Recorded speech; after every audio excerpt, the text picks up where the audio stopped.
Olá, eu sou Lívia Leão e esse é o Li no Livro.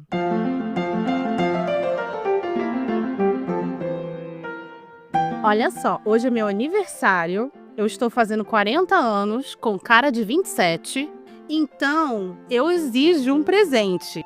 Geralmente eu não peço que vocês compartilhem o episódio antes do episódio acontecer, né? Geralmente eu solicito essa ajuda aí no final do episódio, porque eu acho que a pessoa, ela primeiro tem que entregar para depois pedir o favor, né? Mas como é meu aniversário, eu vou pedir pra vocês de presente que vocês, por favor, compartilhem esse episódio ou qualquer outro episódio do Li no Livro que vocês gostem. Lá no Instagram, aí vocês podem me marcar no @LiviaMulder, ou se você é usuário do Substack, você consegue também compartilhar lá pelo Substack. Ou assim, clicando no botãozinho de compartilhar, você consegue até mandar por WhatsApp esse episódio, tá certo? Me ajuda muito e eu vou ficar muito feliz de saber que você curte o Li no Livro e escuta, tá certo? Continuando aqui, então, hoje, as quintas-feiras de terror de Halloween, especial de outubro, no Li no Livro, a gente tá no terceiro conto do livro O Rei de Amarelo. Se você não ouviu os outros dois episódios que saíram na quinta-feira, dia 2 e dia 9, eu peço que você volte lá e aí você pode ouvir os outros dois episódios, principalmente o primeiro, onde eu explico quem foi o cara que escreveu O Rei de Amarelo, que é o Robert Chambers. Acho que eu falei Richard Chambers no episódio passado, mas é Robert Chambers. Do que se trata esse livro, os contos que aqui estão, tal. E a gente está fazendo aqui a resenha dos 4 primeiros contos, que são os contos que têm a ver com o mito criado pelo autor chamado O Rei de Amarelo, que é essa peça super misteriosa. E hoje não vai ser diferente, a gente vai para o terceiro conto, que é Na Travessa do Dragão, que até agora foi o conto mais curto e, para mim, é o conto onde eu consigo visualizar mais a influência dessa obra, a influência do Robert Chambers no terror atual, principalmente. A gente tem aqui elementos que eu vou ver em muitos filmes de terror. De cara, assim, lendo o conto, vieram na minha cabeça 2 filmes de terror muito, muito claros que provavelmente os roteiristas leram esse conto ou os roteiristas tiraram elementos desse livro para escrever seus roteiros. O primeiro é It Follows, que é em português. Deixa eu ver como é que fala esse nome em português. Corrente do Mal, que título bosta, meu Deus do céu. Esse filme é muito bom. Ele é um filme de terror de 2014, onde tem um grupo de adolescentes amigos que estão sendo perseguidos por uma entidade, e essa entidade, ela é sexualmente transmissível, literalmente. Então é como se fosse um filme onde a maldição, ela é uma DST. É muito bom esse filme, gente, é sério, é muito legal. Ele não é um filme com grandes jumpscares, é um filme é do tipo de terror que eu gosto, que é um terror mais de ambiente e tal, e é ótimo esse filme. E o outro é um que já tem até continuação, chamado Smile, ou Sorria, né? Aqui no Brasil veio como Sorria. Tem o de 2022 que eu gosto, e o de 2024 que também é bom. Eu prefiro o original, mas muita gente prefere o de 2024, que também é sobre uma maldição que vai passando de pessoa para pessoa, e a pessoa que meio que tá com essa maldição começa a ver as outras dando um sorriso meio macabro para ela, até que chega um momento que ela vem a falecer dessa maldição. Vocês têm que assistir o filme para entender.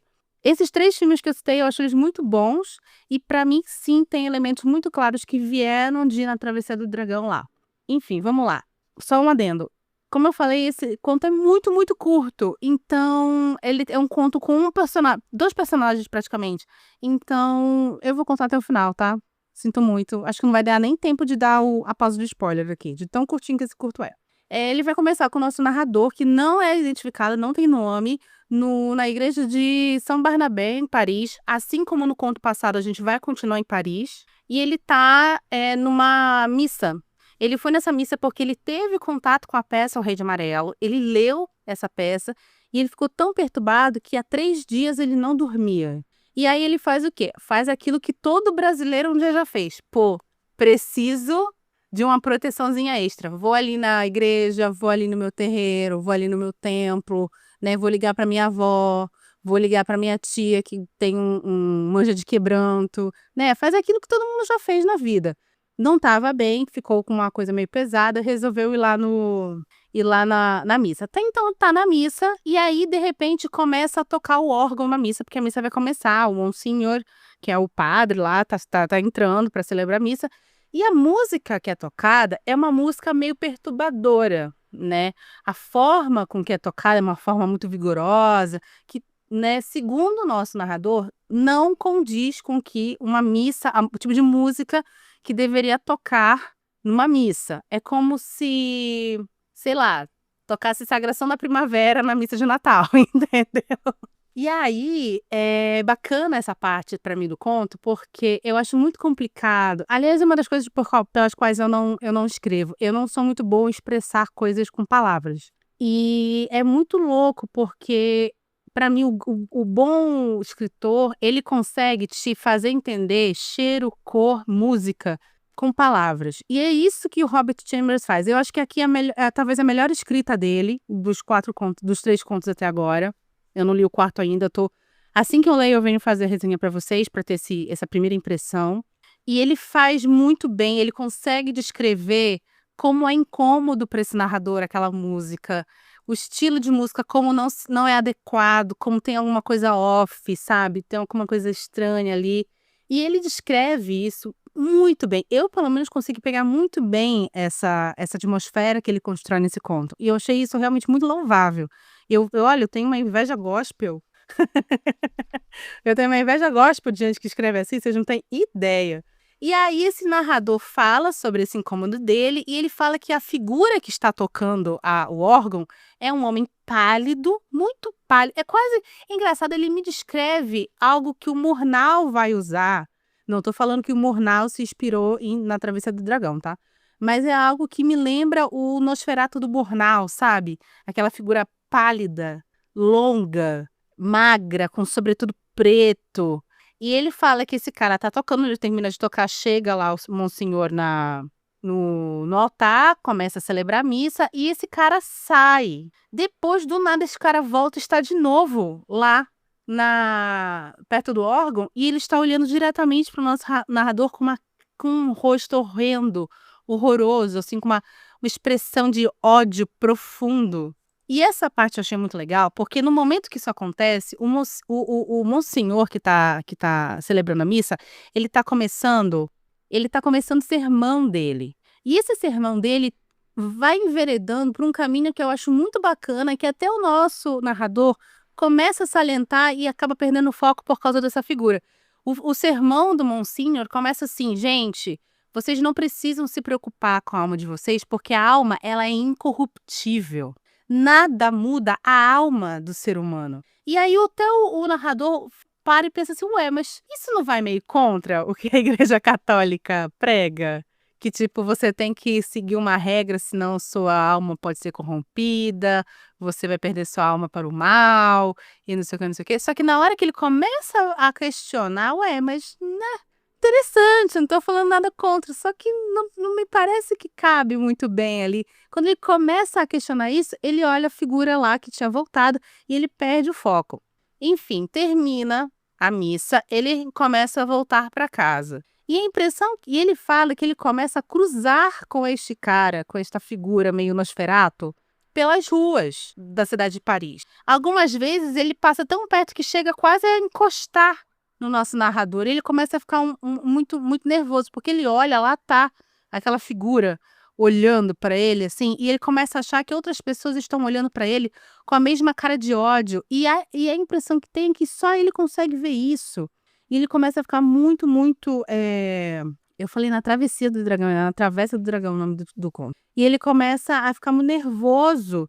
E ele fala assim: olha, se eu for andando para casa, é uma meia hora. Então eu vou pegar um coche aqui, uma carruagem, e eu vou para casa. E ele mora na Travessa do Dragão, que ele descreve como uma travessa muito pequenininha, que não é possível entrar coche, entrar carro, que conecta a Rua de Rennes e a Rua do Dragão. Então é uma travessa, por isso que é a Travessa do Dragão, que conecta essas 2 ruas.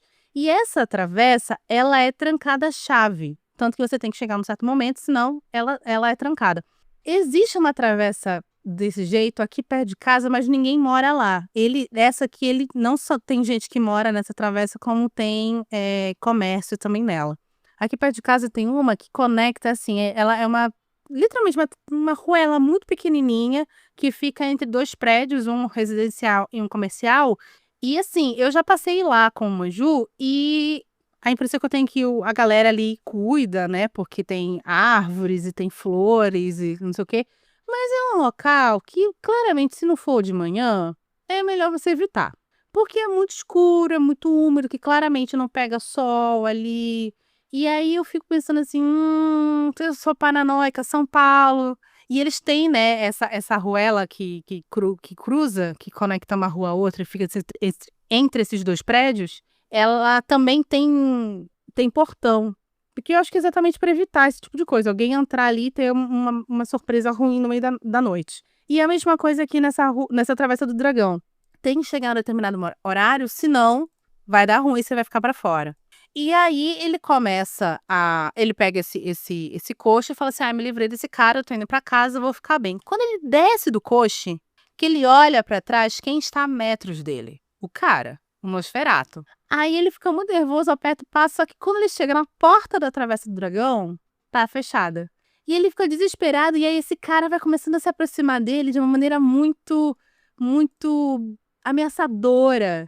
E ele vai se aproximando, e aí, temos aqui uma ferramenta muito utilizada em seriado, em filme, enfim, várias obras, que é o Era Tudo um Sonho. E, literalmente, ele acorda onde é que ele tá? Ainda lá na missa.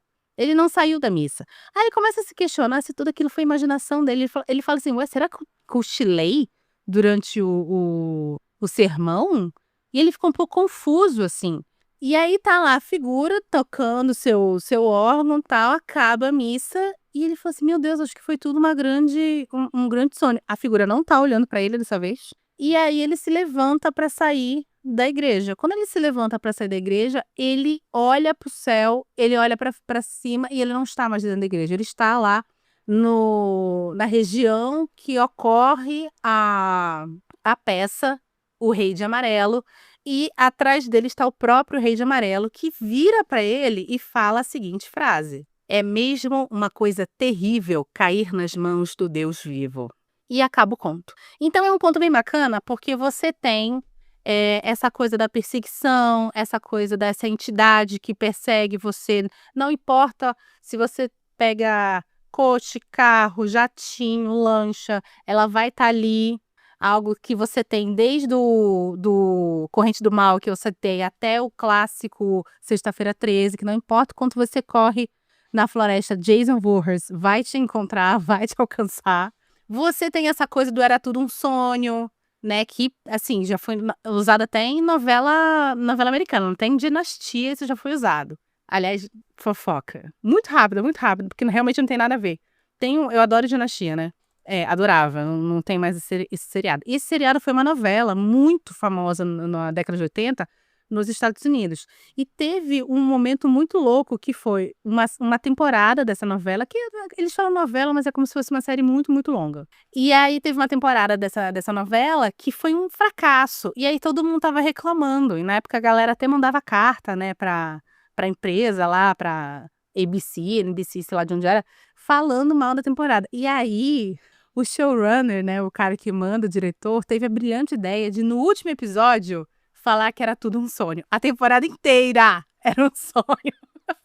Eu acho, assim, brilhante esse tipo de coisa, mas é o tipo de negócio que, além de arriscado, você só faz uma vez. Você não consegue fazer duas, sabe?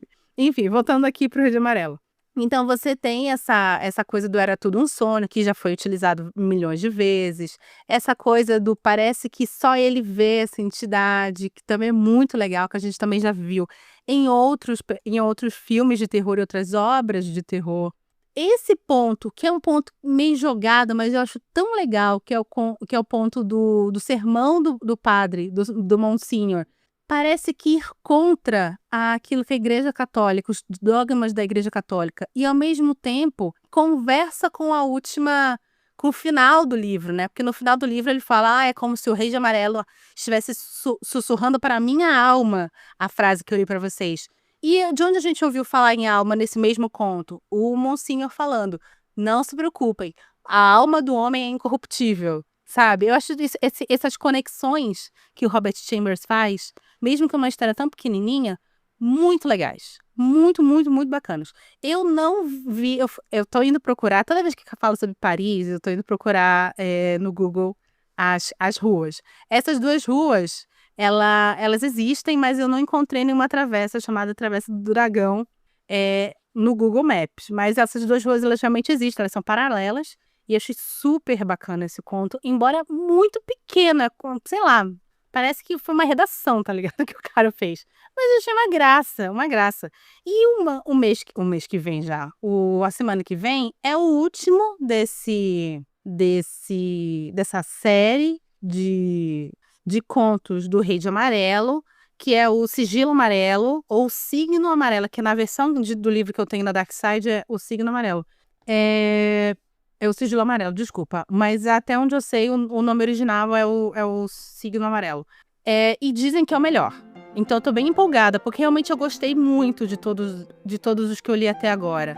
Talvez meu favorito tenha sido Passado, porque eu acho que tem aquela coisa da Paris Belle Époque, da coisa meio que me remete aos filmes do Vincent Price. E assim, eu começo a achar que realmente esse terror mais clássico, ele tem um pezinho aqui no Rio de Amarelo e eu tô adorando, porque eu sou muito fã de filmes de terror, obras de terror, desde muito criança. E eu consumo terror de muitos anos, de muitas décadas diferentes.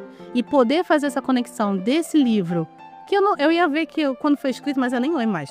Que ele foi escrito, sei lá, em 1800, acho que foi 1875 que ele foi escrito, ou 1895. Desse livro escrito no final do século passado, no final do século XIX, com obras de terror que remetem de 33 a 53 a 2024, eu acho assim fabuloso, fabuloso. E é isso. Se você gostou deste episódio, compartilhe com seus amigos. Se você não gostou, compartilha mesmo assim, porque é meu aniversário, tá bom? Meu presente que eu exijo de vocês. Estamos nos principais agregadores de podcast, alguns pagos, outros públicos. Estamos aqui até o final de outubro, todas as quintas-feiras, lendo contos e histórias de terror, no especial de Halloween. Mas estamos, fora isso, durante o ano inteiro, às segundas-feiras, às 17 horas, tá certo? No seu agregador favorito. Me segue lá no @LiviaMulder no Instagram ou no @Li no Livro no Substack. Meu nome é Lívia Leão e esse foi o Li no Livro.